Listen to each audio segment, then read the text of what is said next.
मागील भागात आपण पाहिलं, शेखरच्या पत्राने दाजींना सर्व परिस्थितीची जाणीव झाली आणि त्यांचं लक्ष कशातच लागेना. ऑफिसमधल्या कामातही त्यांचं लक्ष लागेना. स्टेनोग्राफरने ते अचूक ओळखलं. दाजी सरावाने सगळ्या गोष्टी करत होते. नंतर ते ऑफिसच्या बाहेर पडले. गाडीही सरावाने चालवत होते. घरी येतात त्यांना वर्दी मिळाली. बाबीसाहेब आले आहेत, वाट पाहत आहेत. दाजी तिला भेटायचं टाळण्याचा विचार करत होते. पण पुन्हा त्यांना वाटलं, नको, पण पोरगी लहान आहे. शिवाय नानासाहेब आपल्याच ऑफिसमध्ये काम करणारे, त्यांचा तरी काय दोष आहे म्हणा. त्यांना त्यांची कीव आली व त्यांनी बाबींना भेटायचं ठरवलं व त्यांचं संभाषण सुरू झालं. आता पुढे. बाबीने चमकून दाजी साहेबांकडे पाहिलं. अनुकंपा दर्शवणारे शब्द आणि विष, ह्यात तिला विष सौम्य वाटत आलं होतं. इतरांच्या अनुकंपेवर भ्याडांनी जगावं, बुद्धिवंतांनी नव्हे. तिने विचारलं, ओघळ प्रसंग, मला याचा अर्थ समजला नाही. मला एक्झॅक्टली तसं म्हणायचं नव्हतं. स्त्री पुरुष सहवास सौख्याला आपण ओघळ म्हणता. हा शब्द आपण वापरला नसतात तर बरं झालं असतं. ह्यात माझा पान उतारा होत नाही, शेखरचा होतो. माझं ऐक तर. जरूर ऐकते, पण एक विनंती मान्य केली तर. सांग. मलाही थोडं बोलायचं आहे, आणि तेही फक्त आपल्याशी. माझ्याशीच का? कारण आई वडिलांच्या खालोखाल आपणच मला जवळचे असे आहात. त्यांच्याशी बोलण्यापेक्षा मला आपल्याजवळ बोललेलं तर बरं वाटेल. दाजींना गंमत वाटून त्यांनी मुद्दाम विचारलं, का? कारण मी स्पष्ट बोलू? बोल ना. घरात काही बोललं की ते घरातच राहतं. स्वगत बोलतो त्याप्रमाणे. त्या बोलण्यातून काही समाधान मिळत नाही. फूल फुलावं आणि ते कोणी पाऊच नये असं होतं. माणूस बोलतो का? केवळ नाद व्हावा म्हणून नाही. असं असतं तर तो नुसता गात बसला असता. बाबी एकाएकी थांबली. बोल ना. थांबलीस का? मला काही सुचत नाही. मी काहीतरीच बोलत सुटले. मुळीच नाही. तू छान बोलतेस आणि खरं बोलतेस. तुझं म्हणणं पटण्यासारखं आहे. शब्दाचं सामर्थ्य अचाट असतं. बाबीला हुरूप वाटून ती म्हणाली, खरंच अचाट सामर्थ्य असतं शब्दांचं? म्हणून वाटतं शब्दांची देवाणघेवाण व्हायला हवी. शब्दानं शब्द वाढला पाहिजे. शब्दानं शब्द झेलला पाहिजे. विचारांशी विचार भांडले पाहिजेत, आपटले पाहिजेत. ठिणगी पडायला हवी आणि नवा प्रकाश पडायला हवा. आणि नको पण मी फार बोलते. बाबी थांबली. वय, ज्ञान, नातं ह्या सगळ्याचा विसर पडून आपण एकाएकी एवढं का बोलत सुटलो हेच तिला कळेना. आणि दाजी त्यांची अवस्था. त्यांना वाटलं ही पोरगी बोलत राहावी, कायम बोलत राहावी. हिनं बोलावं, आपण ऐकावं. आजवरच्या आयुष्यात हे असं वेगळं कुणी बोललं नव्हतं. अनेक माणसं भेटली. बोलली. लबाडीने बोलली, स्वार्थाने बोलली, ढोंग पांघरून बोलली, मूर्खासारखं बोलली, आताताईपणानं बोलली. वयाच्या पहिल्या वर्षापासून बोलायचं माहीत होतं म्हणून बोलली. कुणाच्याच गप्पात, विचारात ही ठिणगी नव्हती. प्रकाशाची भूक नव्हती. बस. हिने बोलावं, आपण ऐकावं. मला राहवलं नाही म्हणून बोलले. काय करू? तुम्हीच सांगा. आमच्या एकत्र येण्यापासून हे असं घडलं. हे समजल्यापासून मी ह्या सर्व गोष्टींवर विचार करून शिनून गेले. अनेक दिवस, अनेक रात्री नुसत्या तळमळत होरपळत घालवल्या. कुणाशी तरी बोलायचं होतं, पण कुणाशी बोलणार? आई नुसतं ऐकून घेते. नाना डोक्यात राग घालतात. भावाची पात्रताच नाही. फार फार कोंडमारा झाला. मला या सगळ्याचा अर्थ जाणून घ्यायचाय. कसला अर्थ? सगळ्या आयुष्याचा, ब्रह्मांडाचा, जमिनीचा, आकाशाचा. हवा म्हणजे काय? पाणी म्हणजे काय? ही सगळी काय किमया आहे? सगळ्या सैरीभर नुसत्या ठिणग्या फुलतायत. कुणीतरी उंच झोके घेतय असं वाटतं. उभं राहावं तर आकाश डोक्याला लागतंय. काही कळतच नाही. एक माणूस आपल्यासारखा दुसरा चालता बोलता जीव निर्माण करू शकतो. याचं रहस्य मला हवं आहे. एका निसटत्या, बेसावध, बेहोश क्षणी शूद्र समजल्या गेलेल्या मानवाला हा अवाढव्य निसर्ग का उतरतो? एखादी अलौकिक निर्मिती हातून व्हावी, मात्र त्या निर्मितीचं ज्ञान स्वतःला नसावं. हा अंधार पेलत नाही. दाजीसाहेब, हा अंधार कोण दूर करील? यावेळी खरंच शेखर इथं हवे होते. बोलता बोलता बाबीला भावना अनावर झाल्या. सहसा न रडणारी ती मानी मुलगी हुंदके देऊन रडू लागली. दाजी सुन्न झाले. समोर बसलेली ही एवढीशी मुलगी मानसिक उद्रेकाच्या भरात काय काय बोलून गेली. एका असमर्थ माणसाला आपली व्यथा सांगून गेली. हिने अंधाराकडून प्रकाशाची अपेक्षा केली. आपण लोक अपवाद, रीत, नीती अनीती, मोह, व्यभिचार ह्यासारख्या रूढीने, परंपरेने बांधलेल्या, रुळलेल्या, मळलेल्या वाटेवरून पावलापुरता मिणमिणता प्रकाश घेऊन चाललो आहे. आणि ही एवढीशी मुलगी हातात कडकडणारी वीज घेऊन त्या प्रकाशात कल्पकताना प्रवास करायला निघाली आहे. लग्नाआधी दिवस राहिल्याची सामान्य खंत हिला नाही. हिची भूक निराळी आहे. हिला हवं असलेलं उत्तर कोण देईल? आपल्या समोर हे असले प्रश्न कधी उभे राहिलेच नाही. त्यामुळे याची चोख उत्तरं कोणाजवळ असतील हेही आपल्याला माहीत नाही. अर्थात शेखर देखील ह्या प्रश्नांची उत्तरं कशी देणार? तोही एवढासा पोर.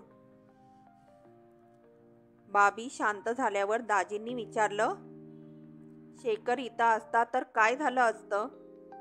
शेखरचा विषय निघताच बाबी आणखीन शांत झाली. एव्हारी जगात आली. ती म्हणाली, त्यांनी आधार दिला असता, जवळ घेऊन समजूत घातली असती. बुद्धी थकली की फक्त प्रेम माणसाला. इतकंच ना? घाबरू नकोस. तू म्हणतेस ते तंतोतंत पटण्यासारखं आहे. तुला जे काही हवंय ते मला मोकळेपणी सांग, मी देईन. दाजीसाहेब, आपण जरूर द्याल, पण स्पष्ट बोलते म्हणून रागावू नका. शेखर आज इथे असता तर मी न मागता त्यांना सगळं समजलं असतं. त्यांना इथं बोलवता का? मला त्यांची फार फार गरज आहे. ते कसं शक्य आहे? त्यांनी इथं यावं आणि मला घेऊन जावं. अशक्य आहे. बरं, नुसतं लग्न करावं आणि जावं, तेही जमणार नाही. मग काय करायचं? एकमेव मार्ग आहे, ऐकशील? हो, एखाद्या डॉक्टरकडे जायचं. आणि काय? अशी एक्साईट होऊ नकोस. तू विचारी मुलगी आहेस. गोष्ट घडून गेली त्याबद्दल मी काही म्हणत नाही. सुख हा शब्द मी वापरत नाही, कारण तुला तो आवडणार नाही. एकमेकांवर प्रेम करणाऱ्या दोन तरुणांना एकांत मिळाल्यावर ती दोघं गीतेचं प्रवचन नक्कीच देणार नाहीत. त्या परिस्थितीत जे व्हायचं तेच झालं. आता प्रश्न पुढचा आहे, आणि एखाद्या डॉक्टरकडे गेल्याशिवाय तो सुटणार नाही. कोणते डॉक्टर? ते आता तुझ्या वडिलांच्या सल्ल्यानं मी ठरवीन. तसा तो मामला चोरीचा. नाकारलं तरी लौकिकाचा प्रश्न येतोच. कसा? ओळखीच्या डॉक्टरकडे तुझे वडील तुला राजरोसपणे घेऊन जातील का? वाटतं तेवढं सोपं नाही ते, त्यांनाही आणि मलाही. पण भावनेच्या आरी जाऊन नाही चालत इथं. व्यवहार पाहायलाच हवा. बाबी गप्प बसली. व्यवहार हा दाजींचा प्रांत. त्या प्रांतात ते PhD होते. विश्वास, रहस्य, प्रकाश, ज्ञान, आकाश वगैरे पातळीवरून जेव्हा बाबी बोलत होती तेव्हा ते कोलमडले होते. पण व्यवहार म्हटल्यावर त्यांना ताकद आली. आता मुद्द्यांना तोटा नव्हता. बाबीची कोंडी करणं आता सोपं होतं. बाबीकडून आता प्रश्न येण्याची खोटी होती. त्यांना वाट पाहावी लागली नाही. बाबीनं विचारलं, तुम्हाला एवढं संकट का वाटतंय? तुला कसं सांगू? तू कोण असं आमच्या फॅमिली डॉक्टरनी विचारलं तर त्यांना काय सांगायचं? आणि उद्या शेखरचं लग्न होईल तेव्हा ते माझ्याशीच होणार ना? तुझ्याशीच, म्हणून तर वांदा आहे. का? आमचे ते डॉक्टर मित्र लग्नाला येतीलच की. तेव्हा त्यांचा गैरसमज होणार. कसा? त्यांना वाटणार तुझ्यासारख्या फसलेल्या मुलीला आम्ही अंतःकरण मोठं करून पत्करली. असं कसं? तसं नाही ना. मग ते म्हणतील शेखर जर लग्न करणार होता तर मध्ये ही गोष्ट करायची गरजच काय होती? त्यांचं म्हणणं बरोबर ठरेल. तुलाही पटलं ना ते? पटलं ना. म्हणूनच डॉक्टरकडे जाऊ नये असं वाटतं मला. आणि शेखर येईपर्यंत तू काय करणार? राहीन कुठंतरी अज्ञातवासात. घराच्या बाहेर पडणार नाही. छे छे, ते अशक्य आहे. आणि तेवढं करूनही प्रश्न नाही सुटत. मन बाहेरगावचा अनोळखी डॉक्टर म्हणजे बरबरा झालाच. मग ओळखीच्या डॉक्टरांनाच खरं खरं सांगून टाकायचं. ओळखीचा उपयोगच काय मग? तेही शक्य नाही. हे असं का होऊ शकत नाही हेच बाबीला कळेना. माणसांनी वेडवाकडं का वागावं? तर सत्याला भिवून. सत्याला सामोरं जाण्यात काय लज्जत आहे हे या डरपोक लोकांना कधीच कळणार नाही. आयुष्य ही किती सरळ, सोपी, स्वच्छ चीज वाटते. विचारण्यात काही अर्थ नाही. हे पटलेलं असूनही तिने विचारलं, डॉक्टरांना विश्वासात का घेता येणार नाही? तू अजाण आहेस. अगं बाळ, यात प्रतिष्ठेचा प्रश्न नाही का येत? दाजी साहेब, मुळातच आम्ही दोघांनी काहीतरी अप्रतिष्ठित गोष्ट केली आहे असं आपण मानता आहात. प्रॉब्लेम त्यातून निर्माण होतोय. मुळीच नाही. एकांत मिळाल्यावर हे असं घडणारच हे मी मान्य केलंय मगाशी. फक्त माझ्याजवळच, 4 भिंतींच्या आत. आम्हाला दोघांना प्रोटेक्शन हवंय ते 4 भिंतींच्या बाहेर. तसल्या ध्येयाची मला गरज वाटत नाही. दाजी साहेब, एवढा एकच मार्ग आहे का? होय. तुझ्या शेखरनं मला पत्रातून तोच मार्ग सुचवलाय. खरं? अगदी खरं. त्यानं डॉक्टरकडे जायला सांगितलं आहे. आणि त्यासाठी त्यानं तुला आवश्यक ती मदत मी करावी असं कळवलं आहे. पण काय? शेखरनं हे मला का नाही कळवलं? बेटा, हा व्यवहार आहे. म्हणजे काय? व्यवहारी जगावर तुझा राग आहे. पण तुझ्यावर प्राणापलीकडे प्रेम करणाऱ्या शेखरनंही व्यवहार सोडलेला नाही.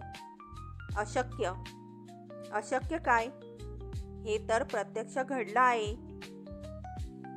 डॉक्टरी उपाय करून घ्यावा लागेल. हा उपाय त्यानं पत्रातून मला कळवला, तुला नाही. त्याचं अजून पत्र यायचंय. येईल. जरा उशिरा येईल. आता ते पत्र प्रवासात सुद्धा असेल. तरी सुद्धा ह्या असल्या गोष्टी शेखर त्यात लिहिणार नाही. का? ह्या असल्या गोष्टी परक्या माणसाला कुणी लेखी कळवेल का? त्यानं तुझ्या अगोदर मला विश्वासात घेतलं. ह्यातून तू काय ते समज. हा टोला वर्मावर बसणारा होता. अंगातली ताकद हिरावून घेणारा होता. त्या पवित्र धुंद क्षणाची विटंबना करणारा होता. असं असेल तर थांबण्यात काय अर्थ आहे? सुटका करून घेण्याचा हाच एकमेव मार्ग असेल तर त्यासाठी दाजी कशाला? बाबी जाण्यासाठी उठली. बस, जाऊ नकोस. हा प्रश्न अजून सुटलेला नाही. आता प्रश्न उरलाच नाही. असं कसं? दाजी साहेब, मी म्हणजे कुणी निर्जीव वस्तू नव्हे किंवा कीव करून कुणी कुठेही न्यावं असं जनावर पण नव्हे. ह्यातून मुक्तता करण्यासाठी माझे नाना समर्थ आहेत. बाबी एवढं बोलत दरवाजापर्यंत पोचली सुद्धा. थांब पोरी, 2 मिनिटं थांब. दाजींनी हाक निराळ्या स्वरात आली म्हणून बाबी थांबली. ही पोरगी दुखावली गेली हे न कळण्या इतके दाजी मूर्ख नव्हते. कोणत्या शब्दांवर बाबी बिथरणार आहे हे हेरूनच त्यांनी मुत्सद्दीपणाने तो शब्द वापरला होता. ती बिथरली आणि मग त्यांच्यातला विवेक जागा झाला. बाबी थांबली. ती पुढं आली नाही. दरवाजेशीच थांबली. दाजींनी खिशातून नोटांचं पुडकं काढतात तिने विचारलं, आपण मला पैसे देणार आहात? होय. का? असं विचारू नकोस. तुझ्याबद्दल काहीतरी वाटतं. त्याची फेड ह्या मार्गानं नाही होऊ शकत. मला शब्द हवा आहे. वात्सल्याचा, प्रेमाचा शब्द. प्रेमाची जागा अजून कागदाच्या नोटा घ्यायला लागलेल्या नाहीत. माझं ऐक. इतका वेळ ऐकलं ना, आता नाही जमायचं. इम्पोर्ट एक्सपोर्ट, लायसन्स आणि प्रेयसीचं प्रेम हे तुम्ही एकाच मापानं मोजता आहात. शेखरची मी व्यवहार केला नाही, प्रेम केलं आणि अजून करते आहे. बोलणी फिसकटली की मोडली तो व्यवहार, प्रेम नव्हे. म्हणूनच तुमची ती व्यवहारी भाषा ऐकण्याची मला गळ घालू नका. त्या नोटांना बोलता येत नाही म्हणून भलत्याच कामासाठी त्यांना राबवू नका. मी येते. आयुष्यात हे असं ऐकायची सवय नसलेल्या दाजींचा तोल गेला. अहंकाराने नागी वर काढली. चढ्या आवाजात ते गरजले, ह्याचा परिणाम वाईट होणार आहे. बाबी ह्या वाक्याने जास्तच बिथरली. दाजींच्या डोळ्याला डोळा भिडवीत अत्यंत शांत धीम्या स्वरात ती म्हणाली, दाजी साहेब, ते पैसे तसेच बाजूला ठेवा. शेखरचं व माझं लग्न होईल की नाही ते ह्या क्षणीच कुणीच सांगू शकणार नाही. मात्र ते पैसे मला बाळातपणाच्या वेळी लागणार आहेत. म्हणजे? होय दाजी साहेब, मला होणारं मूल मी वाढवणार आहे.